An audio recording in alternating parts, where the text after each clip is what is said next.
If I wasn't holding a public office, I would use very strong language, but I am conscious of the responsibilities I hold.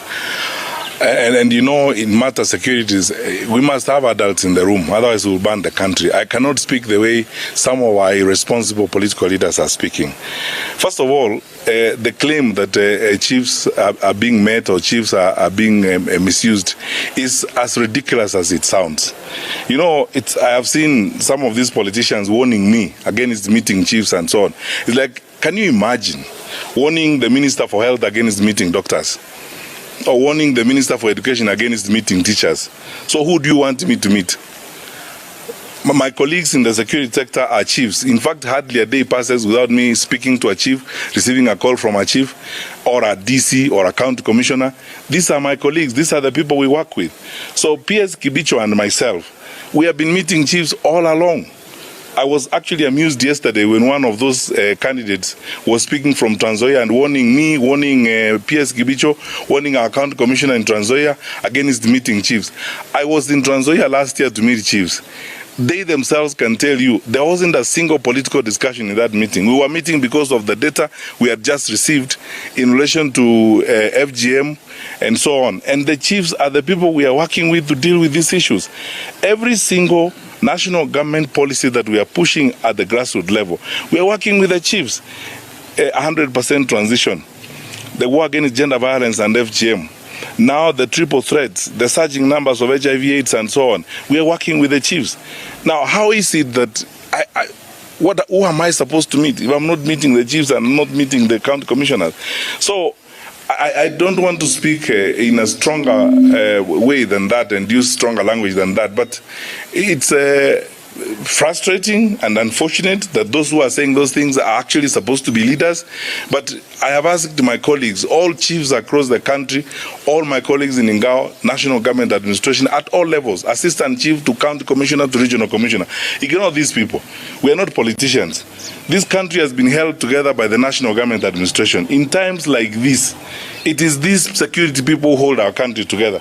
And they work so hard. Many of them hardly sleep. They work so hard to make sure that we are peaceful, to make sure that our country is stable, and we are moving forward to do what we have to do. Some of those claims are outrageous and ridiculous. None of us is doing any of those things. We are meeting chiefs because they are our colleagues. That is the work we do. They are the people we work with. I call chiefs. I will call them, and they will continue to call me, and we will continue to meet them until we leave the offices we are holding. When we leave these offices, then, you know, and those who come after us, surely, I don't see how they'll work without meeting with the chiefs. So it's foolhardy for anybody to say, oh, we are meeting chiefs because we meet chiefs all the time. That's the job we do. That's who we are supposed to work with.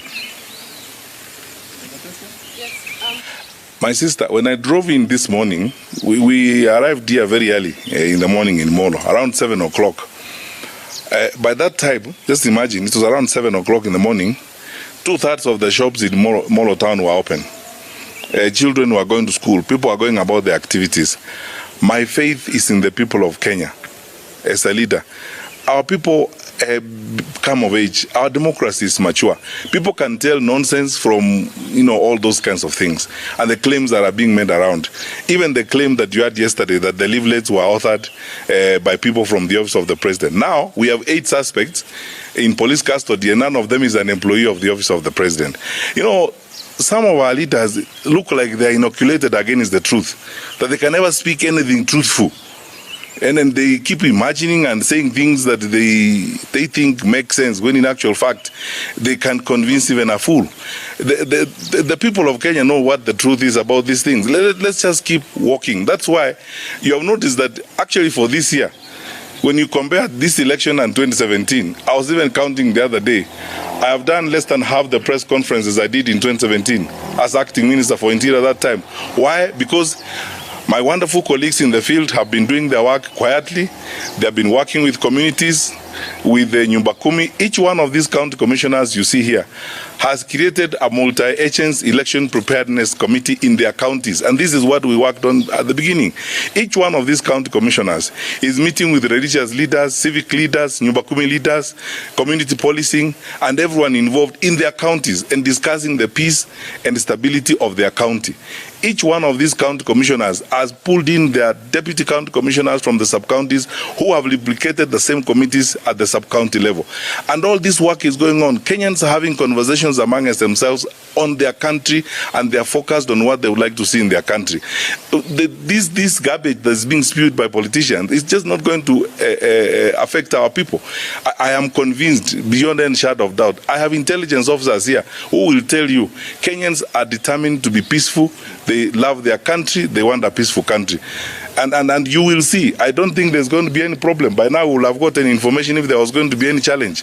Even though it took us hours to get a hold of those people, the suspects that we now have, we are not going to pass judgment on them. As a law-abiding government, we are going to take them to a court of law. That's what we are supposed to do. And then a decision will be made at that level, and we'll continue. We've done the best we can. Some of us hardly sleep because we are engaged constantly in conversations with fellow Kenyans on this.